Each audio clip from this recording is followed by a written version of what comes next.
श्री शिवाय नमस्तु भयम। दोस्तों, आप सभी लोग जानते हैं कि 16 दिसंबर 2024 यानी सोमवार को पड़ रही है पौष मास की प्रतिपदा तिथि। और दोस्तों, यह वह तिथि है जो पौष मास में पड़ने वाली सबसे बड़ी तिथि है, क्योंकि यह सोमवार के दिन पड़ रही है और इसका बहुत ही बड़ा और विशेष महत्व होता है।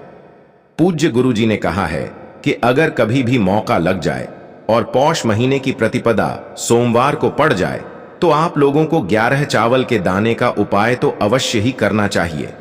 इन दोनों का संयोग बहुत ही कम आता है। इसी के साथ में गुरु जी ने अपनी शिव पुराण कथा में बताया है कि इस दिन आपको 11 चावल दाने का उपाय तो आपको अवश्य ही करना चाहिए, क्योंकि ऐसा दिन पूरे साल में सिर्फ एक ही बार आता है। और दोस्तों, आप सभी लोग जानते हो कि सोमवार का अगर सबसे बड़ा कोई उपाय है तो वह 11 चावल के दाने वाला उपाय है। तो दोस्तों, सोमवार के दिन आप लोगों को इस 11 चावल के दाने वाले उपाय को जरूर करना है। बहुत सारे लोग होंगे जिन लोगों ने इस उपाय को न किया हो, मतलब पूरा साल निकल गया, उन्होंने किसी भी दिन इस 11 चावल के दाने वाले उपाय को न किया हो। पर दोस्तों, आपके पास एक आखिरी मौका बचा हुआ है, जो कि 16 दिसंबर के दिन है, स्विंगल। इस दिन आप लोगों को इस वाले उपाय को जरूर कर लेना है। भले ही आपने पूरे महीने भर इस उपाय को ना किया हो, पर अगर आपने इस पौष महीने के सोमवार के दिन अगर इस वाले उपाय को कर लिया तो आपको इस उपाय को करने का वह फल मिलेगा जिसकी आपने कभी कल्पना भी नहीं करी होगी।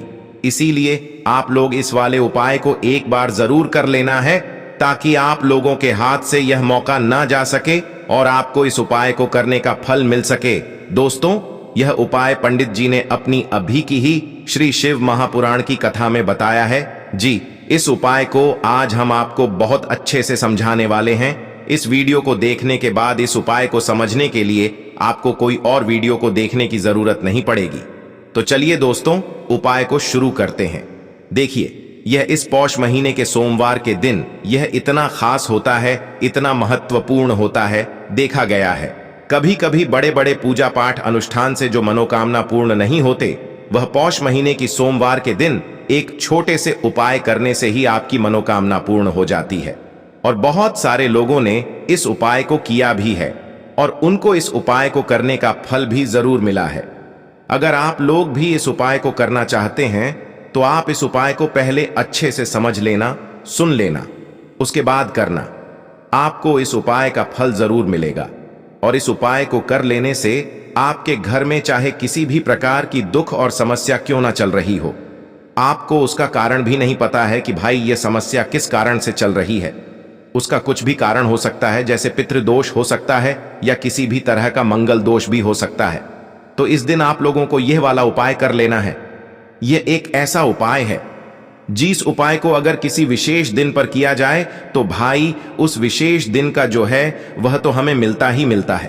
पर हमने उस दिन पर इस उपाय को किया है तो हमें उससे भी बड़ा फल मिलता है, और फल बहुत जल्दी मिलता है, क्योंकि आप इस उपाय को बहुत ही बड़े और विशेष दिन पर कर रहे हो। तो चलिए अब उपाय के बारे में बात करते हैं, लेकिन उससे पहले आप लोगों को यह जानना आवश्यक है कि आखिर यह उपाय किस समय करना है, किसको करना है और कैसे करना है। तो चलिए हम आगे आपको वीडियो में एक एक करके बता देते हैं। लेकिन उससे पहले अगर आप लोग हमारे चैनल पर पहली बार आए हैं या फिर मेरी आवाज आज पहली बार सुन रहे हैं तो हमारे चैनल को सब्सक्राइब जरूर कर लेना और इस वीडियो को लाइक करके कमेंट बॉक्स में श्री शिवाय नमस्तुभ्यम, ओम नम शिवाय जरूर टाइप कर देना। तो दोस्तों, इस 11 चावल के दाने वाले उपाय को हमें इस सोमवार के दिन कैसे करना है, किसको करना है, किस समय करना है और कहां पर करना है, ये सारे सवालों के जवाब आपको इस वीडियो में मिल जाएंगे। और जो यह वीडियो देखेगा भाई, उसको 11 चावल के दाने वाला उपाय जरूर करना चाहिए, क्योंकि इस दिन एक चावल के दाने का भी बहुत ही बड़ा और विशेष महत्व होता है। और जब बात आ जाए 11 चावल के दाने की, तो यह सोने पे सुहागा वाली बात हो जाती है और यह एक बहुत ही बड़ा उपाय हो जाता है इस सोमवार का। तो अब दोस्तों, इस 11 चावल के दाने वाले उपाय को आखिर करना किसको है, सबसे पहले हम लोग वह बात जान लेते हैं। तो देखो, घर की जो बड़ी माताएं बहनें होती हैं, उन माताओं बहनों में से कोई भी एक बड़ी माता बहन इस वाले उपाय को कर सकती है। और दोस्तों, अगर आप चाहें तो अपने घर में से सभी सदस्यों को भी इस उपाय को करवा सकते हैं। अगर किसी व्यक्ति की खुद की कोई मनोकामना है, खुद की कोई दुख और परेशानी है जो कि वह अपने लिए ही करना चाहता है, इस वाले उपाय को तो वह खुद अपने लिए भी कर सकता है। बाकी अगर कोई घर में से ऐसा है जो कि अपने पूरे घर परिवार की सुख और शांति के लिए यह वाला उपाय करना चाहता है, तो भाई वह भी कर सकता है, उसमें भी कोई दिक्कत वाली बात नहीं है। कहने का मतलब यह है कि इस उपाय को हर एक सदस्य भी कर सकता है और पूरे घर परिवार के सदस्य के लिए घर की बड़ी माताओं बहनों में से कोई एक माता बहन भी कर सकती है।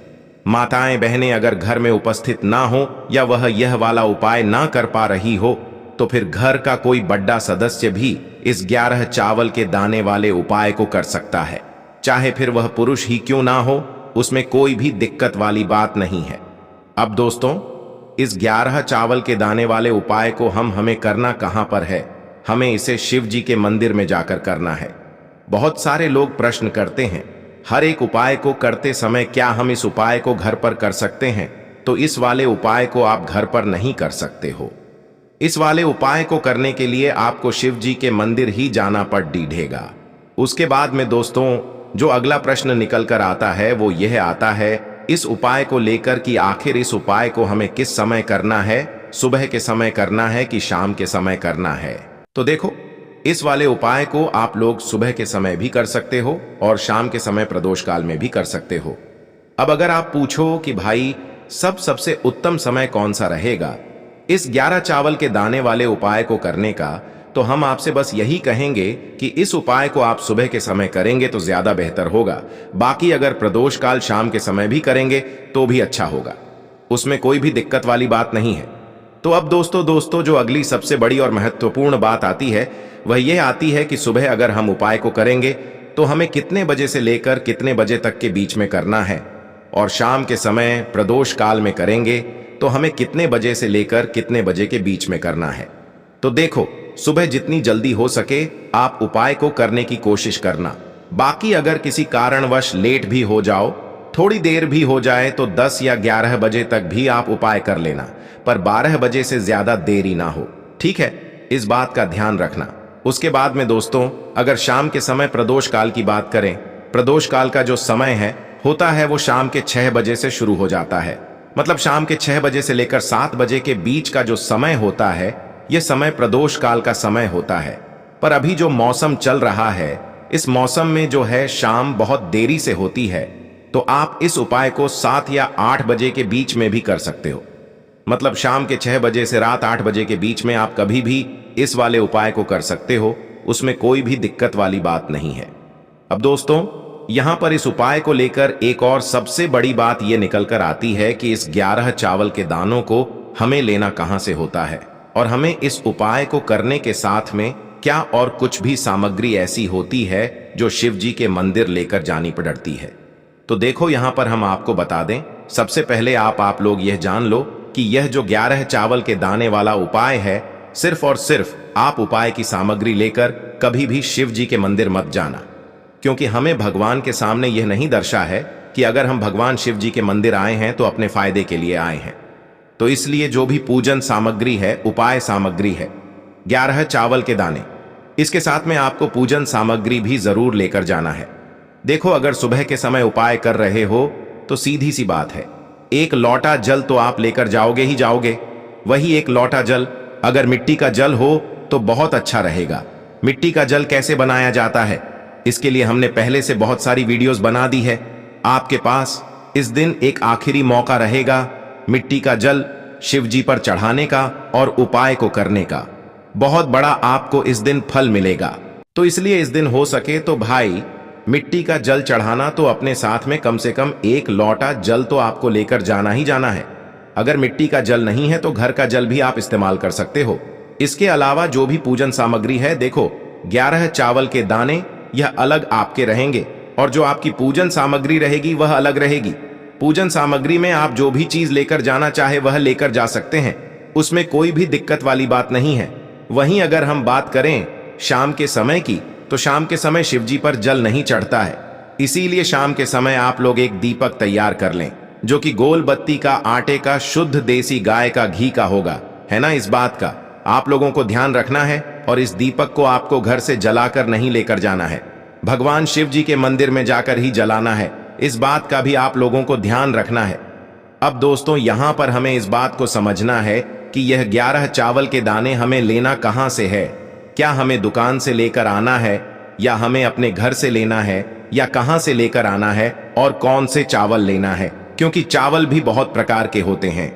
तो देखो इन सभी सवालों के जवाब आप लोग एक बात में सुन लो कि भाई ये जो उपाय है, इस उपाय में आपको ये नहीं देखना है कि भाई कौन से चावल है कौन से चावल नहीं है। बस जो भी चावल ले रहे हो वह चावल का दाना सबूत होना चाहिए, मतलब साबुत होना चाहिए, टूटा हुआ नहीं होना चाहिए, कटा पिटा नहीं होना चाहिए। यह बात आपको ध्यान रखना है। बाकी आपका चावल बासमती हो या सादा चावल हो या कोई सा भी चावल हो, उसमें कोई भी दिक्कत वाली बात नहीं है। तो सीधी सी बात है कि आपके घर के रसोई घर में जहां पर आप भोजन बनाते हो वहां पर जो भी चावल आपके उपस्थित हो, उन चावलों में से अपनी एक कटोरी भर लेना या एक मुट्ठी चावल अलग से निकाल कर रख लेना, क्योंकि हम 11 चावल ही यहां पर इस उपाय में लेने वाले हैं, तो हमें यह चावल के दाने गिन कर निकालने पड़ देंगे। इस बात का आप लोगों को ध्यान रखना है। तो अपने उस चावल की कटोरी में से या चावल में से 11 ऐसे चावल के दाने आप लोग निकाल लो जो कि टूटे हुए ना हो, कटे पिटे ना हो, जिनमें कोई दाग ना लगा हुआ हो, है ना। अच्छे साबुत चावल के दाने 11 दाने आप लोग निकाल कर रख लो और इन्हें किसी भी एक कागज की पुड़िया में या किसी एक छोटी सी कटोरी में आप लोग रख लो ताकि यह सुरक्षित रहे। आपके एक भी चावल का दाना इधर उधर ना हो और आपका उपाय भी पूरा अच्छे से हो जाए। तो भाई जैसे ही आपका उपाय की जो सामग्री है 11 चावल के दाने यह तैयार हो जाते हैं, उसके बाद मैं आपको जो भी अपनी पूजन सामग्री है सुबह के समय कर रहे हो, तो एक लौटा जल या पूजन सामग्री जो लेकर जाना चाहो उसकी भी तैयारी कर लेना। और शाम के समय जा रहे हो तो भाई अपना जो दीपक है उसे तैयार कर लेना, ठीक है। और उपाय को करते समय शुद्धता का विशेष रूप से ध्यान रखना, ठीक है। सुबह सुबह स्नान करने के बाद ही उपाय को करने की आप लोग तैयारी करना। उसके बाद अगर शाम के समय की बात करें तो शाम के समय आपको स्नान करने की जरूरत नहीं है, पर शुद्धता का ध्यान रखना है। आपको स्नान तो नहीं करेंगे, आप हाथ मुंह धोकर भी इस वाले उपाय को शाम के समय प्रदोष काल में कर सकते हैं, इसमें कोई दिक्कत वाली बात नहीं है। तो आप अपने उपाय की पूरी सामग्री तैयार करके आपके पास ही में जो आपका शिव मंदिर हो वहां पर पहुंच जाइए। सबसे पहले शिव मंदिर में जाकर आप लोगों को उपाय नहीं करना है, पहले भगवान के दर्शन करना है, भगवान से आशीर्वाद प्राप्त करना है, फिर शिव जी की शिवलिंग के पास में आना है। शिवलिंग के पास में आने के बाद आप जो पूजन सामग्री लेकर आए हुए हैं, जैसे कि सुबह गए हुए होंगे, तो एक लौटा जल और जो भी पूजन सामग्री लेकर आए हैं आप उनसे भगवान शिव जी की पूजन कीजिए। सबसे पहले तो एक लौटा जल ही चढ़ेगा, उसके बाद में आपकी पूजन सामग्री चढ़ेगी। उसके बाद में अगर दोस्तों शाम के समय अगर आप इस उपाय को कर रहे हो तो अपने साथ में कम से कम एक जो दीपक है गोल बाती का जो आप अपने साथ में लेकर गए हो उस दीपक को मंदिर में जाकर अपनी माचिस से जलाना है और उस दीपक को शिवलिंग के पास में रखना है, ठीक है। इस दीपक को रखने के बाद ही आप लोगों को अपना यह वाला उपाय शुरू करना है और दीपक को ज्यादा पास में मत रखना, वैसे भी गर्मी पड़ रही है, भगवान शिव जी को आंच नहीं लगनी चाहिए, है ना। तो भाई जैसे ही आपकी पूजा अर्चना हो जाती है आप भगवान शिव जी को प्रसन्न कर लेते हैं। उसके बाद में शिवलिंग के पास ही में आप कहीं पर बैठ जाइए, सामने या आसपास जिस जगह पर आपको बैठना हो वहां पर बैठ जाइए और अपने वह 11 चावल के दाने अपने सामने निकाल कर रख लीजिए, क्योंकि अब यहां पर उपाय को यहां पर करने की आपको तैयारी करना है। और इस तरीके से जब आप उपाय करेंगे, पूजन सामग्री करने के बाद, पूजन अर्चना करने के बाद, तो आपको उपाय का फल बहुत जल्दी और बहुत बड़ा होकर मिलेगा। तो अपने 11 चावल के दाने अपने सामने निकाल कर रख लेना। और यह जो उपाय है यह आपकी सीधे हाथ की हथेली से होगा, इसलिए इस बात का भी विशेष रूप से ध्यान रखना है। तो सीधे हाथ की हथेली का प्रयोग करके ही आप लोग अपना इस वाले उपाय को करना। अपने सामने जो भी आपकी कागज की पुड्डियां हैं उसको खोल कर रख लो, या कटोरी है तो भाई उसे अपने सामने रख लो और अपने वह 11 चावल के दाने निकाल लो, ठीक है। उसके बाद में दोस्तों अब आपको क्या करना है कि शिवलिंग आपके सामने होगी, तो आपने वह 11 चावल के दाने एक एक करके आपको शिवजी के शिवलिंग के ऊपर चढ़ाना है। कहां पर चढ़ाना है? शिवलिंग के ऊपर चढ़ाना है और कहीं पर भी नहीं चढ़ाना है। आपको अपने हथेली से तो शिवलिंग के ऊपर चढ़ाना है, भले ही फिर वह अपने आप जलाधारी पर गिर जाए या मतलब वहीं पर गिर जाए, उसमें कोई दिक्कत वाली बात नहीं है। पर आप चढ़ाओ शिवलिंग के ऊपर ही। तो आपको क्या करना है, अपना पहला चावल का दाना उठाना है, श्री शिवाय नमस्तुभ्यम बोलना है और शिवलिंग पर चढ़ा देना है। इसी तरीके से दूसरा चावल का दाना उठा है, शिवलिंग पर चढ़ाना है और मंत्र बोल देना है। और फिर तीसरा चावल का दाना उठाना है, श्री शिवाय नमस्तुभ्यम बोलना है और चर देना है। इसी प्रकार से आपको पूरे 11 चावल के दाने एक एक करके शिव जी के शिवलिंग के ऊपर चढ़ाना है और भगवान से प्रार्थना करते जाना है। मतलब प्रार्थना तो आपको आखिरी में करना है, पर हर एक चावल के दाने को चढ़ाते समय श्री शिवाय नमस्तुभ्यम जरूर बोलना है। उसके बाद ही में यह चावल का दाना शिवलिंग के ऊपर आपको चढ़ाना है।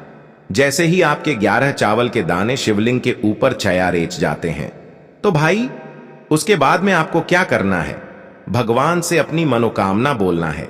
मनोकामना भी कब बोलना है? जब आपका 108 चावल का दाना आपके सीधे हाथ की हथेली में हो और आप उसे चढ़ाने के लिए जा रहे हो।